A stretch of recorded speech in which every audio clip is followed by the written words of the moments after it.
Assalamualaikum warahmatullahi wabarakatuh. Waalaikumsalam warahmatullahi wabarakatuh. Bismillahi walhamdulillah. Wassalatu wassalamu ala sayyidina Rasulillah, sayyidina wa maulana Muhammad ibn Abdullah wa ala alihi wa sahbihi wa mawalah. Amma ba'du, subhanaka la ilma lana illa ma 'allamtana innaka antal alimul hakim.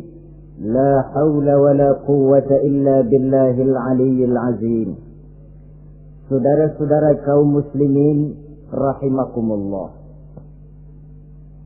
ada 3 perintah Allah yang berangkai dalam Al-Quran yang menurut para ulama tidak diterima yang satu apabila yang lain tidak dikerjakan. Di antaranya ayat aqimus shalah wa atuz zakah. Yang kedua ati'ullaha wa ati'ur rasulah. Dan yang ketiga ayat anishkurli wali walidayka. Perintah ini merupakan perintah yang berangkai. Aqimus shalah wa atuz zakah. Dirikan salat dan bayar zakat. Artinya tidak diterima salatnya orang yang tidak membayar zakat, dan tidak diterima zakatnya orang yang tidak mendirikan salat. Perintah ini berangkai pada saat salat dikerjakan, zakat apabila sampai haul dan nisabnya harus dibayarkan. Begitu juga pada ayat ati'ullaha wa ati'ur rasul.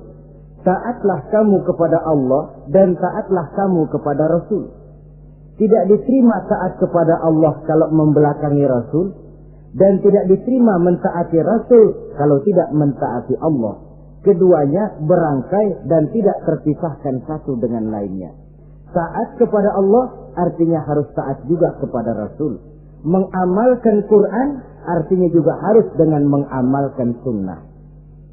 Oleh karenanya sering diingatkan, usaha memisahkan umat Islam dari Islamnya selalu diawali dengan memisahkan umat Islam dari ulamanya. Dan ini bukan urusan baru. Sejak zaman dahulu, orang-orang yang anti kepada Islam selalu berusaha memisahkan umat Islam dengan Islamnya. Caranya pertama dipisahkan umat dari ulama. Kalau cara ini berhasil, mereka masuk kepada tingkat yang kedua, ditanamkan keraguan kepada sunnah. Kalau cara ini pun juga mereka berhasil, masuk kepada bagian ketiga yang terpenting, menanamkan keraguan kepada Al-Quranul Karim. Kalau umat sudah meragukan Al-Quranul Karim, maka tidak ada lagi yang bisa diharapkan. Oleh karena itu, ati'ullah dan ati'ur rasul tidak bisa dipisahkan satu sama lain. Apabila kita mengamalkan ajaran Quran, seiring dengan itu kita juga harus menegakkan sunnahnya. Adapun ayat yang ketiga yang merupakan perintah berangkai ini, anishkurli wali walidayka, kata Allah. Hendaklah engkau bersyukur kepadaku dan bersyukur kepada ibu bapakmu. Bersyukur kepada Allah tapi tidak bersyukur kepada ibu bapak tidak diterima. Bersyukur kepada ibu bapak tapi tidak bersyukur kepada Allah juga ditolak. Oleh karenanya keduanya tidak bisa terpisahkan satu sama lain. Orang yang pandai bersyukur kepada Allah, dia harus pandai juga bersyukur kepada ibu dan bapaknya. Bersyukur kepada ibu bapak artinya berbakti kepada kedua orang tua kita. Kalau kita perhatikan, dan inilah pokok yang akan kita bicarakan pada pertemuan ini, soal berbakti kepada ibu dan bapak. Kalau kita perhatikan, kedudukan kedua orang tua dalam Al-Quran itu tinggi sekali. Kita baca misalnya dalam surah Al-Isra ayat 23. Di sana menjelaskan, وَقَضَى رَبُّكَ أَلَّا تَعْبُدُوا إِلَّا إِيَّهُ وَبِالْوَالِدَيْنِ إِحْسَانًا. Dan Allah Tuhanmu telah memutuskan, telah menetapkan, jangan kamu menyembah selain daripadanya, dan berbaktilah kepada kedua orang tua. kita perhatikan tartibul kalimat atau tertib urutan kalimat dalam ayat ini. Pertama, jangan menyembah selain kepada Allah. Yang kedua, berbakti kepada kedua orang tua. Allah, setelah itu kedua orang tua. Begitu tinggi kedudukannya sampai dirangkaikan dengan kewajiban menyembah hanya kepada Allah. Sesudah itu apa? Wabil walidaini ihsana, berbakti, berbuat baik kepada ibu dan bapak.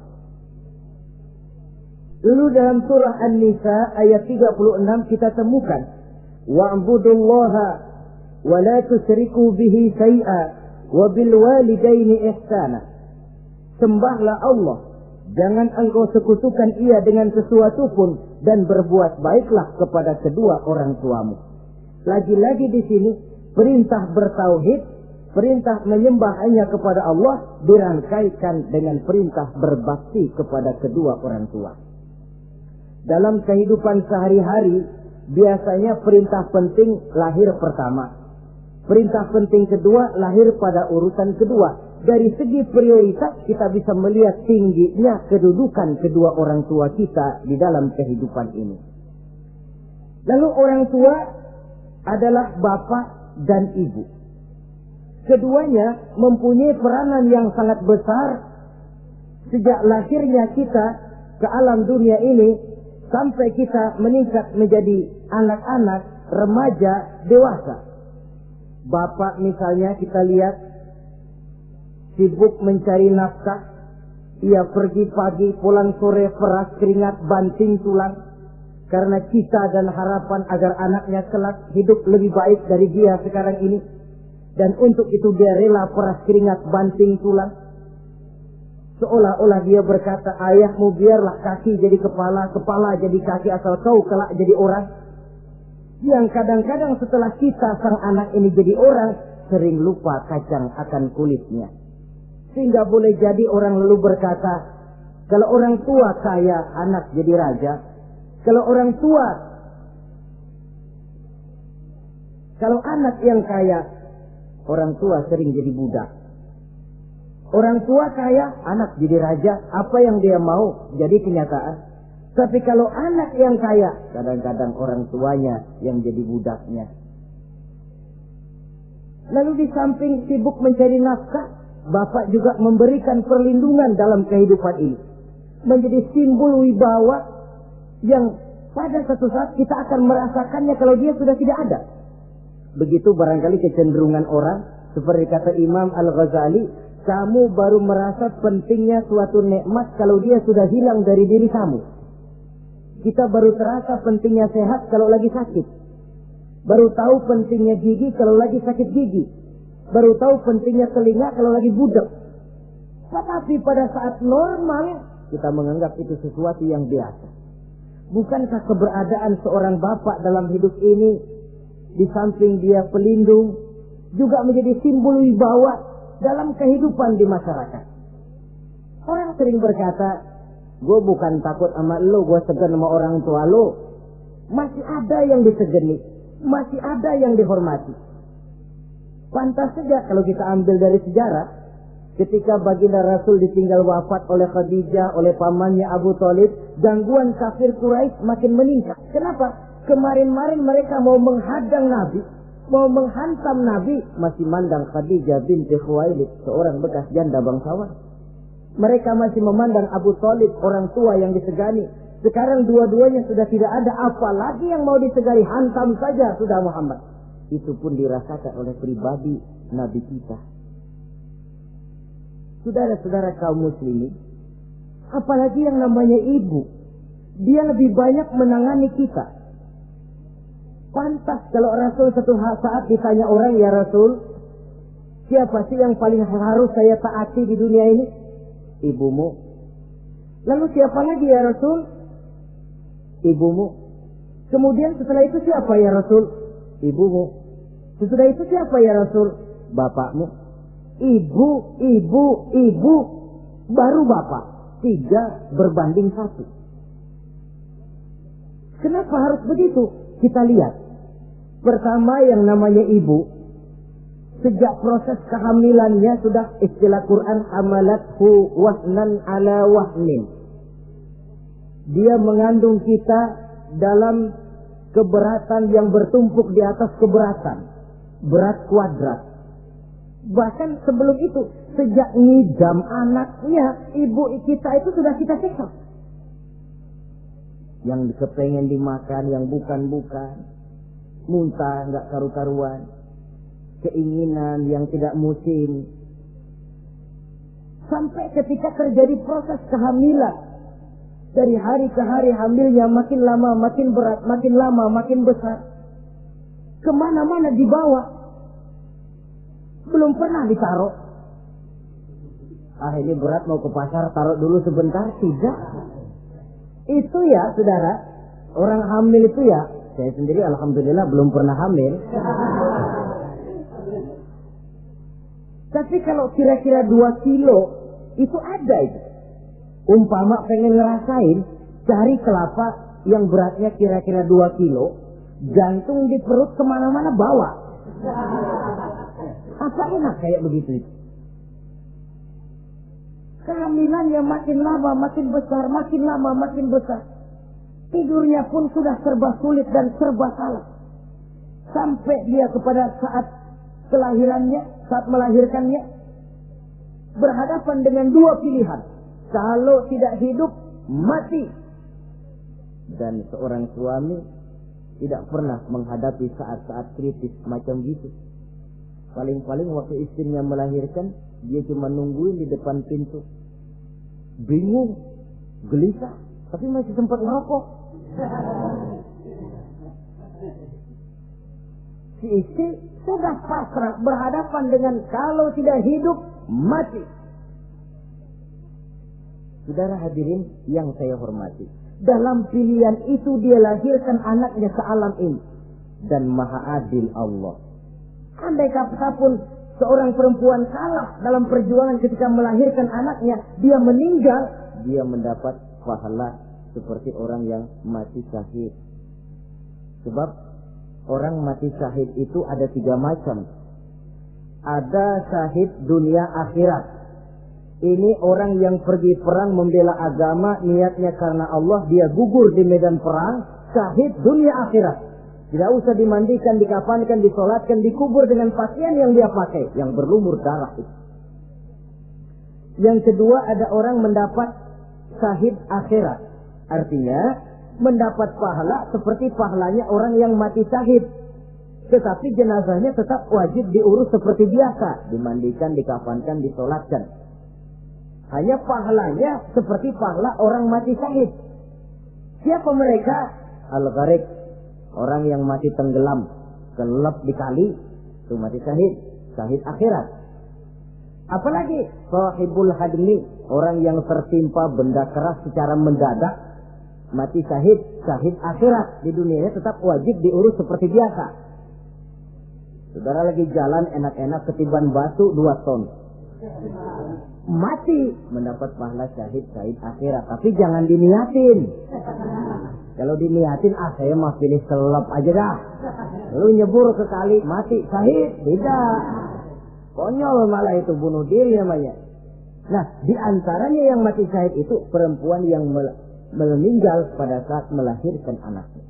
Tapi masalah kita dalam pilihan antara hidup dan mati, dia lahirkan anaknya ke alam ini. Lalu proses mengasuh dan membesarkan lebih banyak sang ibu ketimbang sang bapak. Tengah malam, bapaknya sudah asik tidur lelap. Si ibu masih saja berkutat dengan anak bayinya. Dibungkusnya pakaian, si anak pun pipis digantinya itu. Setelah itu dijaganya juga dari gigitan nyamuk. Sehingga pepatah bilang kasih ibu sepanjang jalan, kasih anak sepanjang galah. Ini berarti bahwa bagaimanapun upaya hendak menebus jasa daripada ibu, memang sulit untuk tersebut. Oleh karenanya saudara-saudara, pantas saja kalau Nabi sampai 3 kali ibumu, ibumu, ibumu, setelah itu bapakmu. Nah, oleh karenanya apa sebenarnya kewajiban seorang anak kepada kedua orang tuanya? Dengan kata lain, bagaimana kita berusaha untuk berbakti kepada ibu bapak ini? Di dalam kitab Tanbihul Ghafilin ada dijelaskan, lil walidi 'alal waladi asharatu huquqin. Orang tua mempunyai 10 hak terhadap anaknya. Dengan kata lain, kewajiban anak kepada orang tuanya ada 10. Pertama, at-ta'am in ihtaja. Memberikan kedua orang tua makan kalau dia keduanya memerlukan makanan. Malah yang lebih ideal dia usahakan agar makanan yang diberikan kepada kedua orang tuanya lebih baik dari yang dia makan sendiri. Kita kadang-kadang beli juga kue, buahan, tapi kita sortir dulu. Ini rambutan yang kontes-kontes kasih babak sono. Saudara hadirin yang saya hormati, suatu saat Nabi Musa pernah memohon kepada malaikat Jibril, "Ya Jibril, tolong tunjuki siapa kira-kira teman saya di surga nanti." Lalu Jibril mohon kepada Allah, Allah memberitahu Jibril kasih tahu Musa, temannya di surga nanti tukang daging di pasar, jualannya di pojok parasnya begini-begini, semin. Nabi Musa ingin tahu apa keistimewaan tukang daging ini, kok akan jadi teman saya di surga nanti. Dia samperin, "Assalamualaikum." "Waalaikumsalam." Lalu kenalan. Setelah datang waktu pulang, Nabi Musa ikut ke rumah tukang daging ini. Diambil daging, sampai di rumahnya, itu daging dia rebus. Dia rebus, matang, dia hidangkan kepada ibunya yang sudah tua renta, disuapinya ibunya. "Tiap hari kamu kerjakan ini?" "Tiap hari," kata si anak tadi. "Saya beri makan kedua orang tua ibu saya yang sudah tua renta itu." Si ibu setelah disuapin oleh anaknya berdoa, "Allahumma ja'al ibni jalisa Musa fil jannah." Ya Allah, jadikanlah anak saya ini teman Nabi Musa di surga nanti. Amalan si anak cuma nyuapi ibunya, tapi doa ibunya itu yang dijawab dan diterima oleh Allah.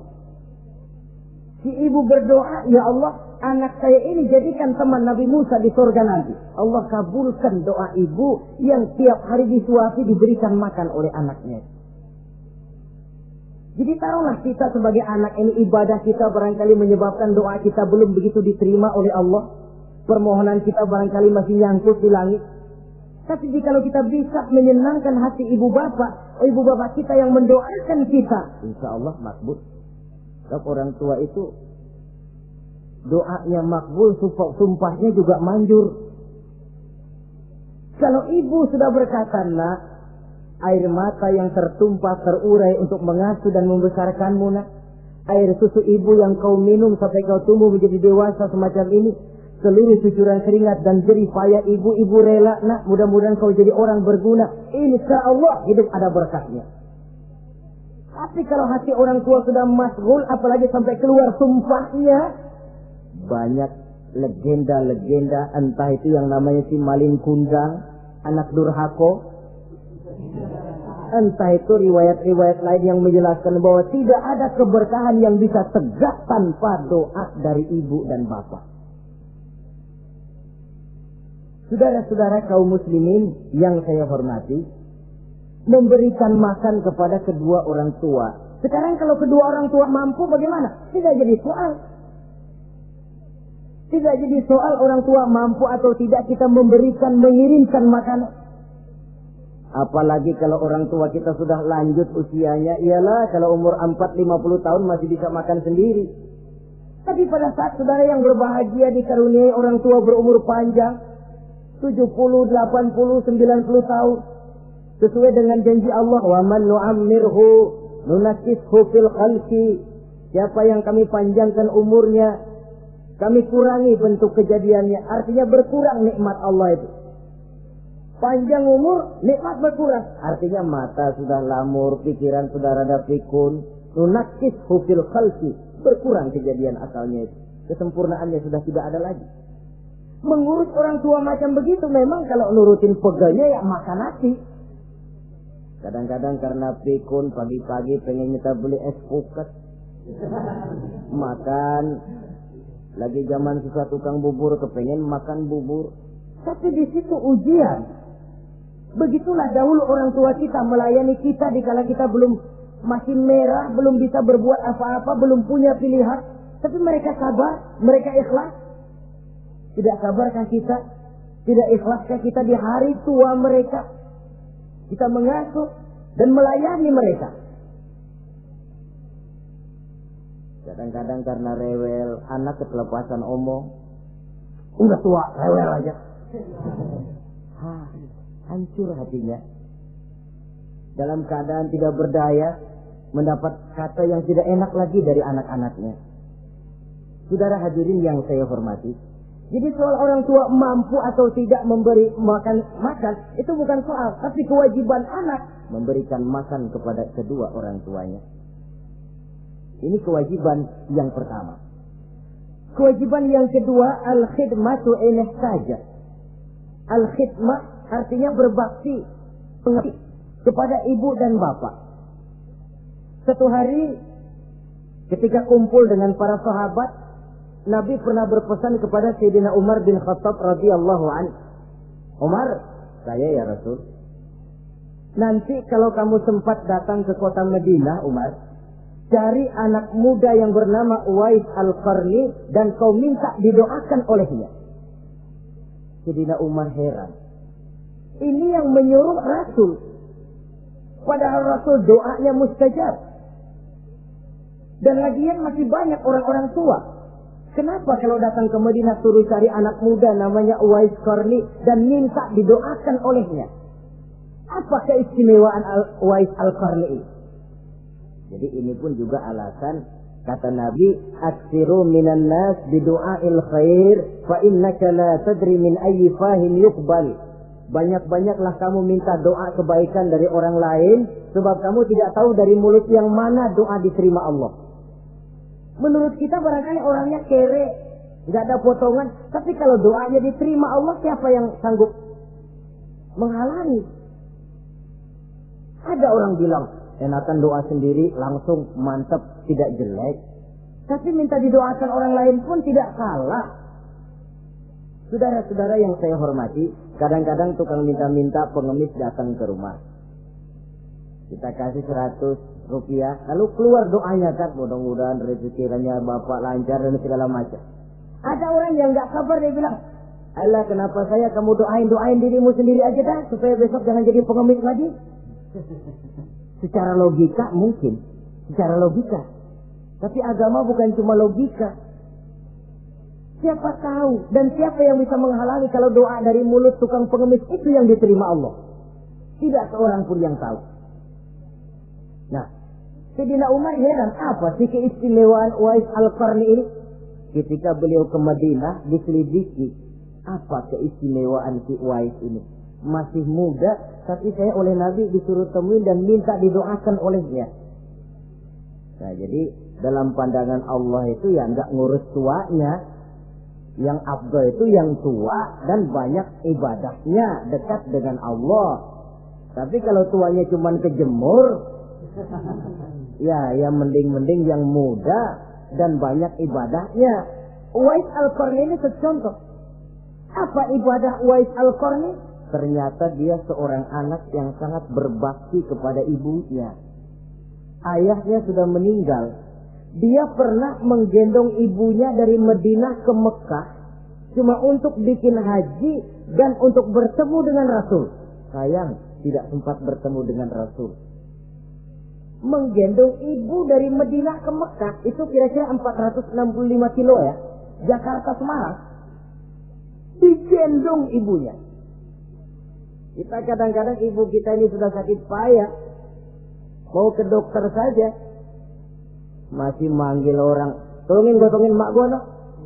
Masih minta tolongin.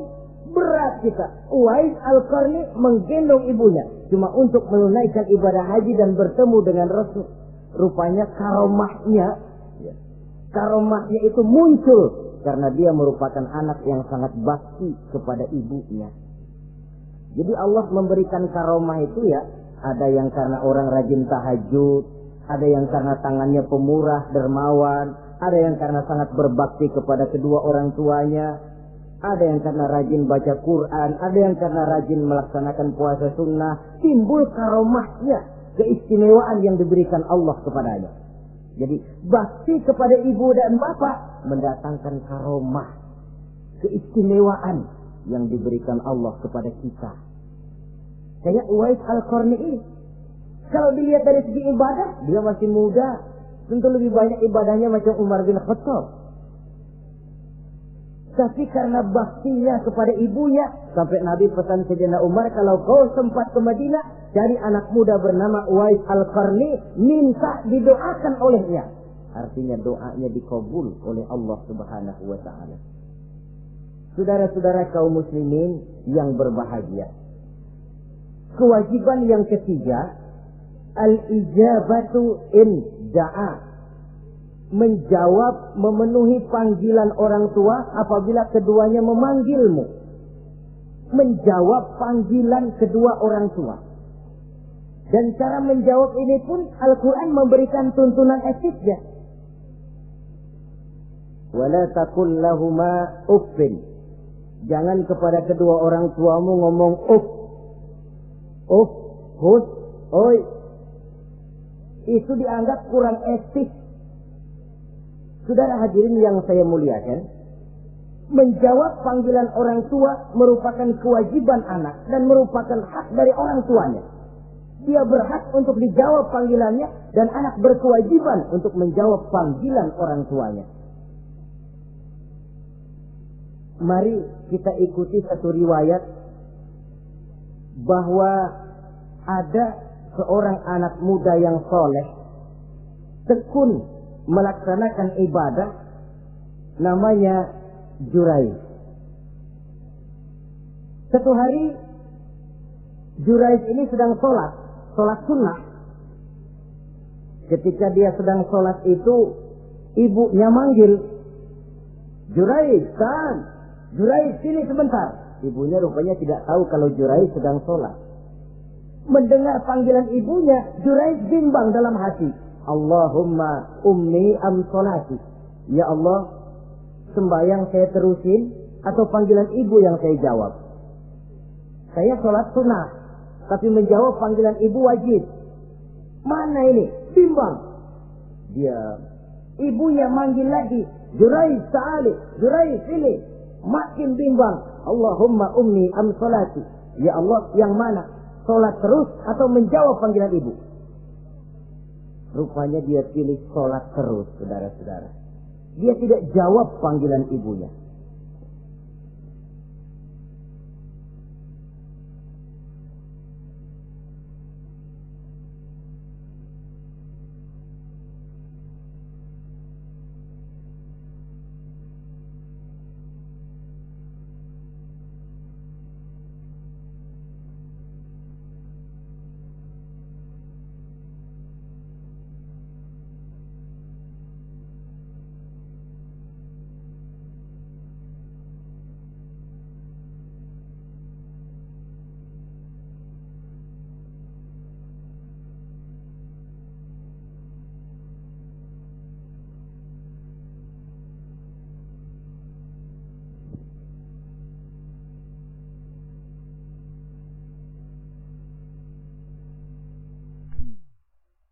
Karena panggilannya tidak dijawab ini, mangkel rupanya hati sang ibu. Ya Allah, Jurayj ini, saya lahirkan dia antara pilihan hidup dan mati. Saya asuh dan saya besarkan dia. Cuma saya panggil tidak mau menjawab, sakit hati saya. Keluar katanya, ya Allah, jangan mati Jurayj sebelum dia bertemu orang jahat. Nah, berlalulah riwayat ini. Hari berganti hari, bertukar minggu pergi datanglah bulan. Kesolehan anak muda yang bernama Jurayj ini terkenal ke seluruh kampung. Dan biasa, kalau ada orang yang soleh, apalagi dia masih muda, yang usil banyak. Dan yang usil ini selalu berusaha mencari jalan bagaimana menghancurkan Jurayj ini. Saudara hadirin yang saya hormati, akhirnya mereka begini aja. Jurayj kan masih muda, kita goda pakai harta. Ah, tidak mungkin. Jurayj itu bukan orang yang mata duitan, dia tidak akan luluh oleh harta. Kita tawarkan kedudukan, juga tidak bisa. Begini saja. Dia kan masih muda tuh. Iya. Umpanin perempuan aja dah. Kirim cewek yang agak kece.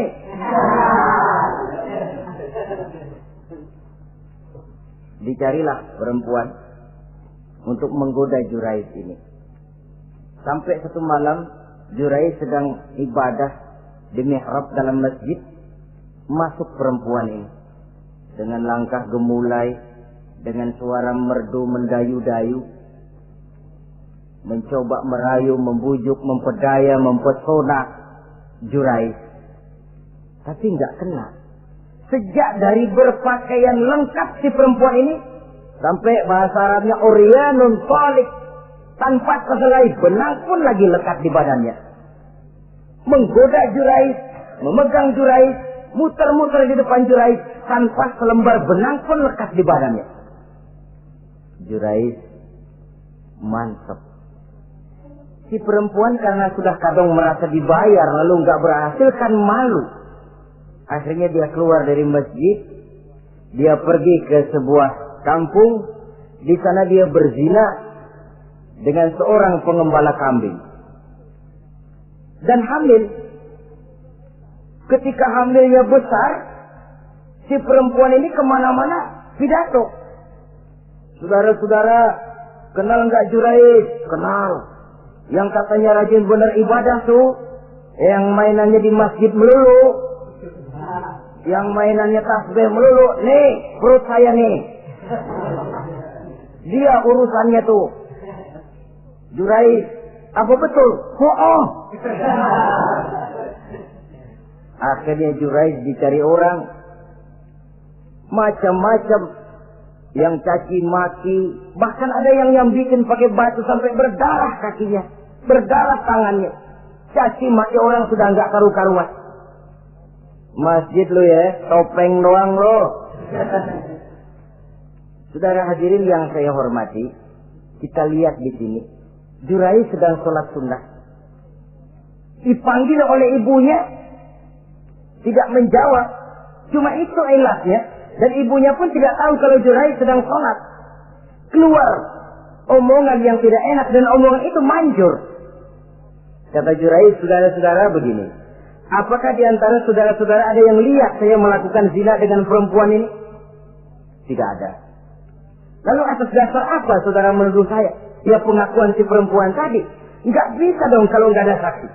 Sekarang begini saja. Bagaimanapun saya ngotot, saudara nggak percaya, kita tunggu saja sampai si bayi ini lahir. Kita tanya dia nanti siapa bapaknya. Baiklah kalau begitu. Ditunggulah saat kelahiran sang bayi.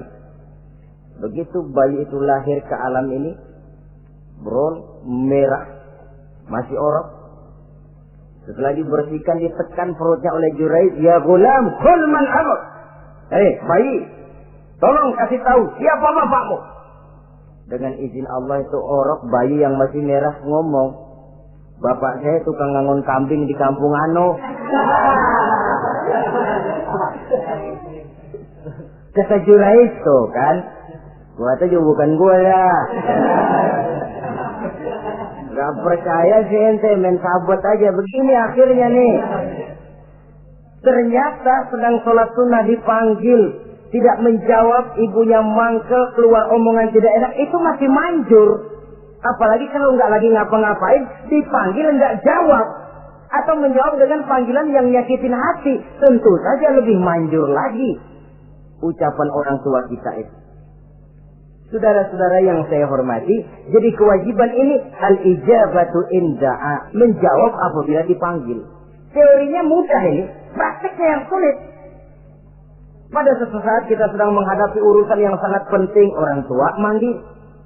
Pada suatu saat kita sedang menghadapi tamu untuk sesuatu yang vital, orang tua manggil. Pada saat semacam itu, seperti ada hadis, tuan rumah wajib menghormati tamu. Itu sih mudah dalam situasi normal. Tapi coba malam kita sudah nggak tidur, begitu mau tidur baru mau ngeliat assalamualaikum tamu. kondisi begini untuk mengamalkan hadis tadi bisa apa tidak menghormati tamu dalam kondisi yang memang kita ini sudah mestinya istirahat. Mestinya kan hati kita. Kamu nggak tahu diri banget, gue mau tidur. Datang. Kalau kondisinya normal, menghormati tamu bukan sesuatu yang sulit. Begitu juga menjawab panggilan orang tua ini. Kalau kondisinya normal, mudah. Tapi dalam kondisi di mana kita berhadapan dengan pilihan ini atau ini, di situ akan kelihatan bakti anak kepada kedua orang tuanya. Yang keempat, kewajiban anak al-ita'atu in amara ghairi maksiyatin. Taat kepada ibu bapak sepanjang perintahnya tidak untuk maksiat kepada Allah. Kalau sudah perintahnya untuk maksiat, gugur kewajiban untuk taat. Umpamanya ada orang tua ngajak anaknya, "Nak, Om, warung pojok yuk." "Ngapain, Mbak?" "Kita teler." Umpama anak tidak wajib taat. Atau ada orang tua musyawarah sama anaknya, "Nah, gimana kalau kita pindah agama saja?" Tidak wajib taat. Sepanjang perintah itu tidak untuk melakukan maksiat kepada Allah, anak wajib taat. Dan jangan lupa, kewajiban taat kepada kedua orang tua di bawah kewajiban taat kepada Allah dan Rasulnya. Allah dan Rasulnya, setelah itu ibu bapak.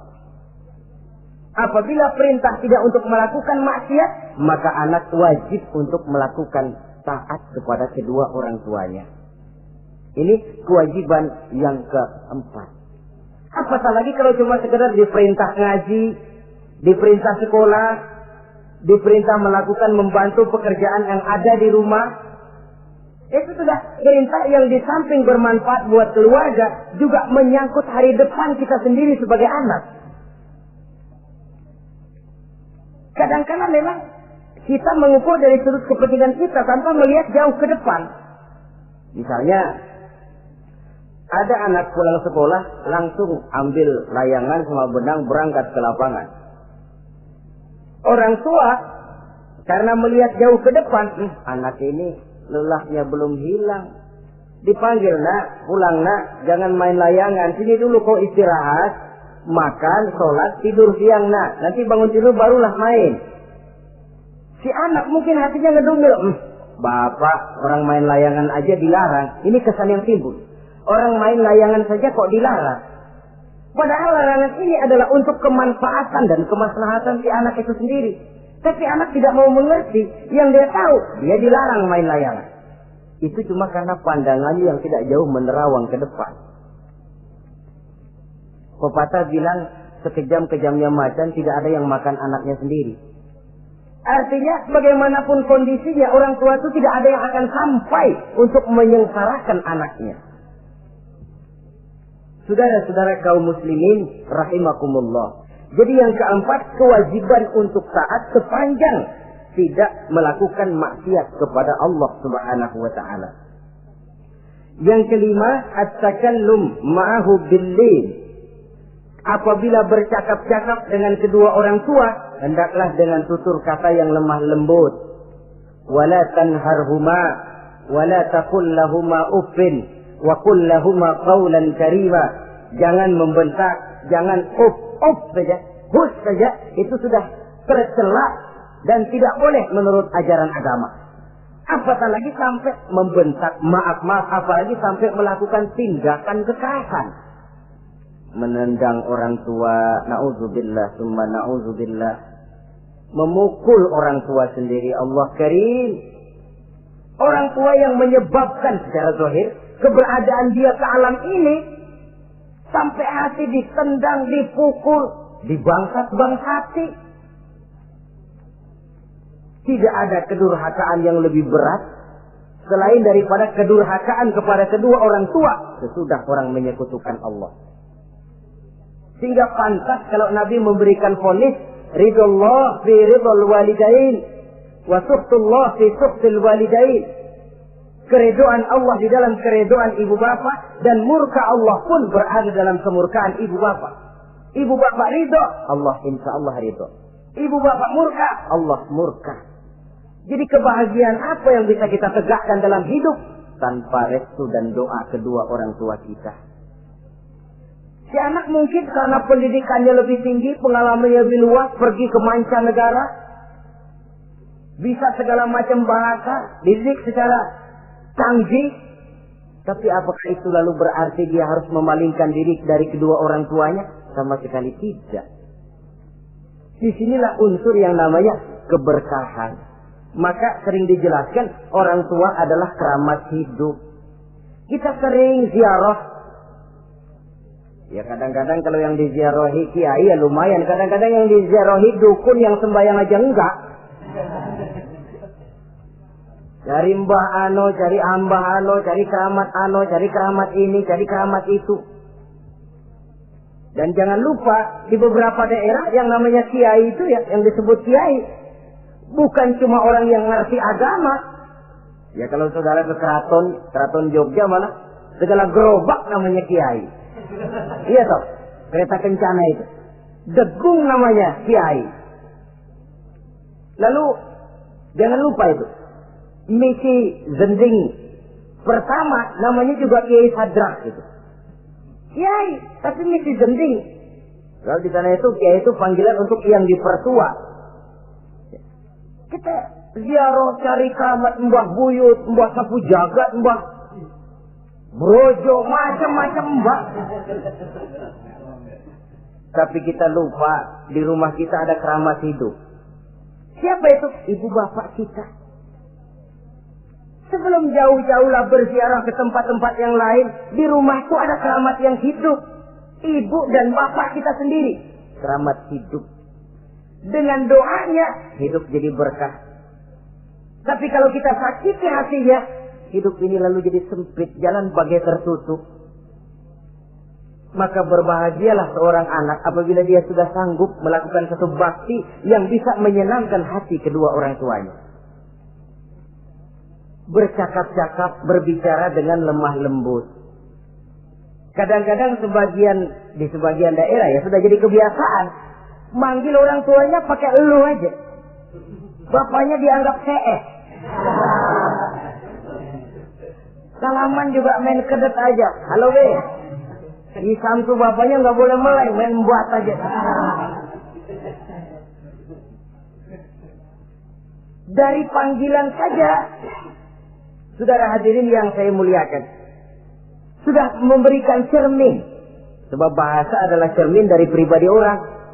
Kalau kepada orang tua kita sendiri kita memakai bahasa yang kasar, cermin bahwa pribadi kita memang pribadi yang kasar.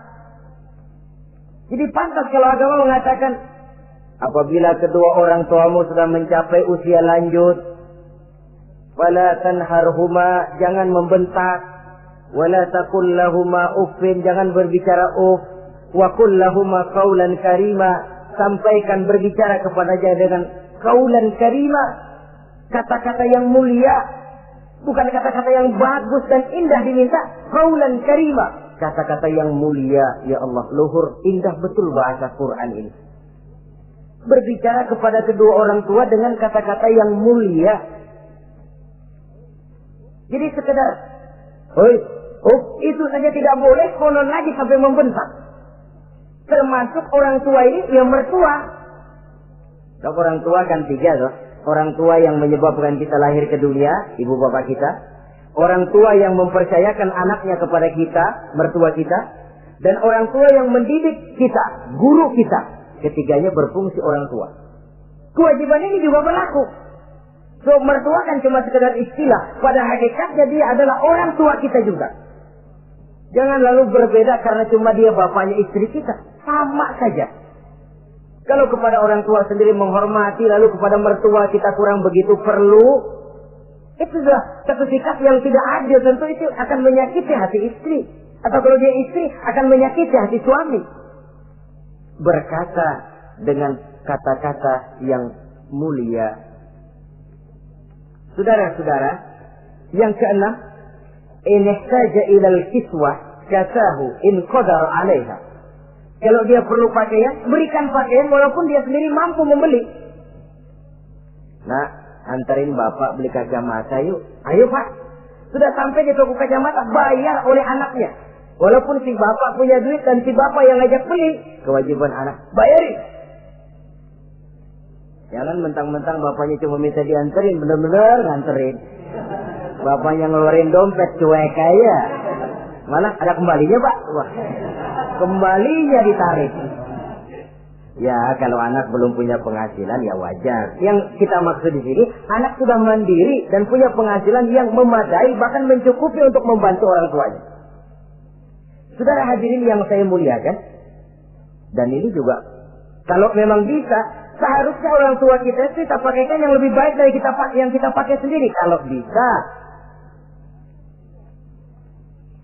Sebab nantinya sikap kita kepada orang tua kita itu akan jadi bahan bibir di masyarakat.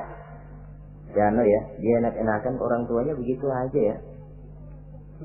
Mungkin di depan kita orang tidak bicara, tapi di belakang kita. Kok tegel ya? Kok sampai hati ya?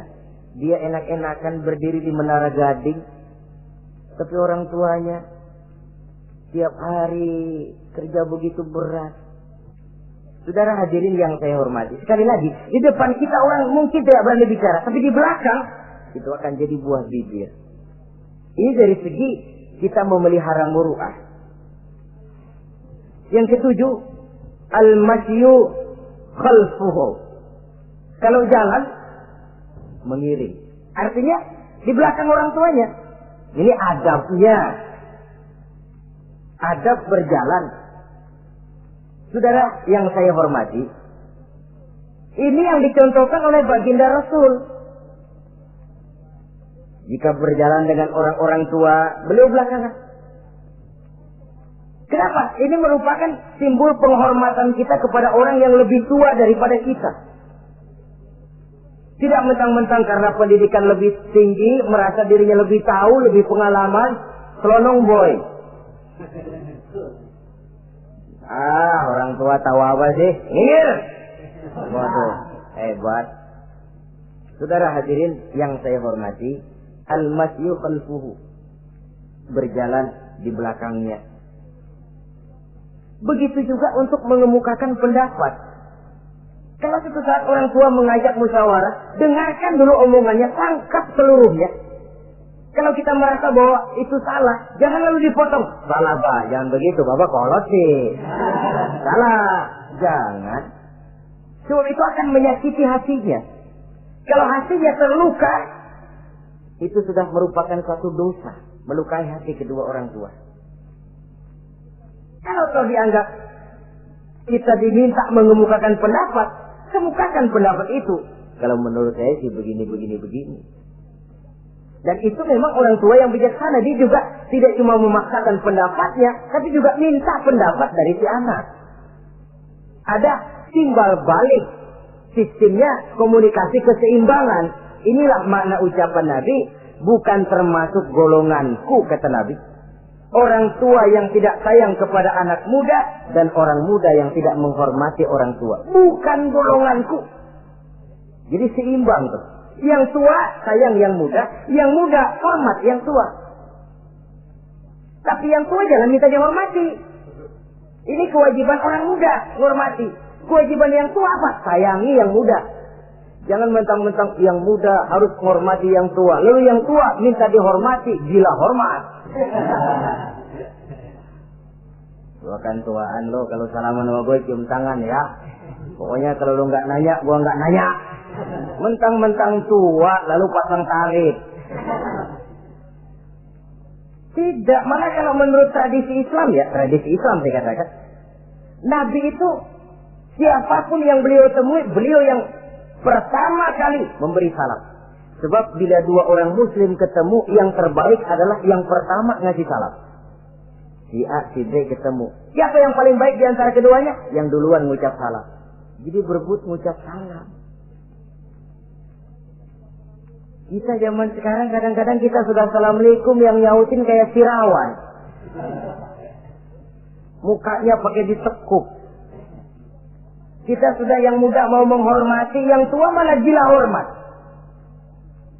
Yang muda jangan cuma minta disayangi, tapi nggak sanggup menghormati yang tua. Sistem keseimbangan. yang tua sayang yang muda hormat kepada yang tua. Kalau ini terwujud, nikmat kehidupan bermasyarakat ini. Kadang-kadang kan pincang, yang tua nggak sayang sama yang muda. Ada bakat-bakat terpendam yang mau maju dianggap saingan. Kalau yang begini maju rusak gua nih. Lalu diteken. Lalu yang muda pun karena merasa pendidikan lebih tinggi, pandangan lebih luas, nyelongcong jadinya. Kurang ajar sama yang tua. Timbul gap, timbul misunderstanding, salah pengertian. Kalau sudah begitu, kesatuan dan persatuan sulit diwujudkan. Maka usaha pun lalu tidak seperti yang seharusnya. Saudara-saudara yang saya hormati, yang ke-8 sekarang, kewajiban anak itu apa? Al-irda'u lahu bima radiya li nafsihi. Mencari keredoan dari orang tua tentang sesuatu yang dia ridho. Artinya, orang tua kita senang apa? Kita berusaha senang itu. Mengukur orang tua itu dengan diri. Ukurannya diri. Yang orang tua kita senang, kita berupaya senang. Orang tua kita senang ngaji, berusaha kita untuk senang hadir di majelis taklim. Orang tua kita senang baca Quran, kita juga berupaya senang baca Quran. Sebab yang paling membesarkan hati orang tua sesungguhnya tidak lain kalau dia melihat anaknya ini sesuai dengan yang dia harapkan. Oh, kalau sudah begitu orang tua itu cucuran keringatnya, peras keringat banting tulangnya, jibakunya, rasanya hilang capeknya. Kebahagiaan orang tua tidak cuma kalau anaknya jadi kaya lalu mengantarkan makan, minum, buahan, peralatan yang serba lengkap. Tidak. Lebih dari sekedar itu orang tua berharap dia bisa menerima pensiunan pahala dari meninggalkan anak yang soleh. Alangkah indahnya jika orang tuanya nanti wafat meninggalkan alam ini, anak-anaknya mengurubungi di sekelilingnya, memimpin orang tuanya membacakan syahadat. Anak-anaknya juga yang memandikan, anak-anaknya yang menyolatkan, anak-anaknya yang menurunkan dia ke liang lahat, anaknya yang mendoakan. Alangkah nikmatnya orang tua macam itu. Tapi kan langka. Di samping karena memang orang tua kurang mengarahkan, anak pun kurang perhatian ke arah itu. Begitu bapaknya mati, ambil mana ambil, suruh mandiin. Akan lebih baik kalau anaknya yang mandiin. Tangga panggil sembayangi, anaknya malah nonton dari jauh, enggak ikut nyembayangin, mau kok tegel. Kenapa enggak ikut nyembayangin? Ya enggak bisa sembayangin. Ya kalau macam Abu Nuwas dulu enggak bisa, masih ada akal. Ikut sembayang jenazah. Dia enggak tahu kalau sembayang jenazah itu cuma diri, enggak pakai ruku, enggak pakai sujud. Imam takbir dia takbir, begitu takbir kedua dia kira ruku dia. Habis takbir lagi sujud. Orang-orang gak ada yang sujud. Bingung. Selesai ditanya dia, Abu Nawas kenapa tadi pakai sujud? Dia bilang ini mayit dosanya kebanyakan.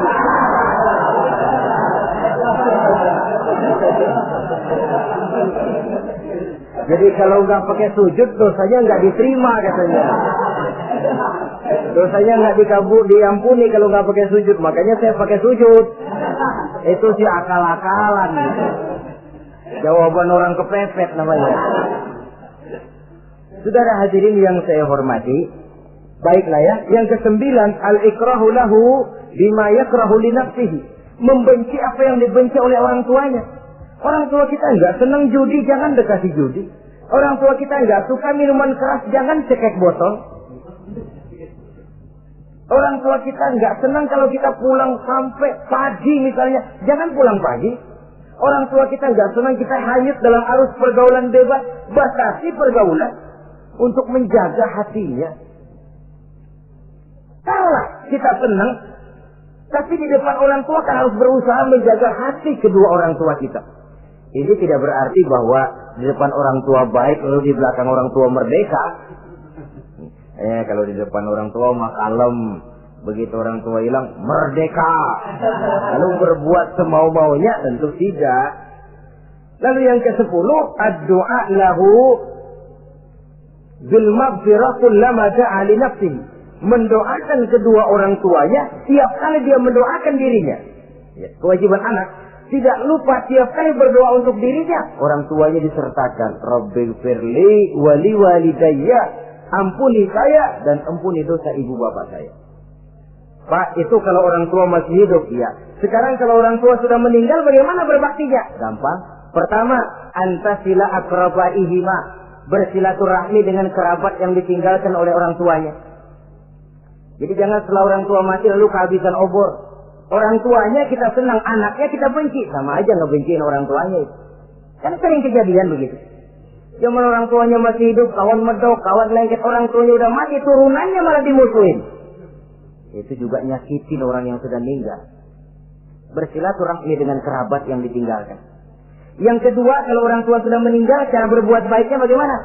Antastaghfira lahuma wa tad'u lahuma. Mohon ampun dan mendoakan keduanya. Itulah jadi orang soleh nikmatnya. Sudah mati pun orang kita masih kebagian doa. Orang soleh kemana-mana didoakan orang. Dia lagi tidur, ada yang sembahyang. Dalam tahiyat dia baca Assalamu alaina wa ala ibadillahi sholihin. Ya Allah, berikan keselamatan kepada kami dan kepada hamba-hambamu yang soleh. Ini orang yang soleh, semua orang soleh kebagian doa itu. Walaupun dia lagi tidur, tidurnya didoakan orang. Dia sudah mati, kuburnya diziarahi orang, dibacakan doa. Lain kalau bajingan, liwat di kuburannya orang, serem. Bajingan kemarin mati dipendam di sana. Lu jangan lewat sana, lu kesurupan. Liwat orang, ngeri. Bagaimana lagi mau mendoakan? Yang ketiga, orang tua yang sudah meninggal itu cara berbaktinya wa anta tasaddaqu lahuma. Kalau ada rezeki, bersedekah atas nama keduanya. Pak, 100.000 untuk pembangunan masjid, saya lihat pahalanya untuk almarhum kedua orang tua saya. Insya Allah sampai. Oh, kalau tidak sampai, Rasul tidak akan mengajarkan badal haji. Untuk apa? Diajarkan badal haji artinya amalan orang yang masih hidup ada kaitannya dengan orang yang sudah meninggal. Bersedekah atas nama kedua orang tua.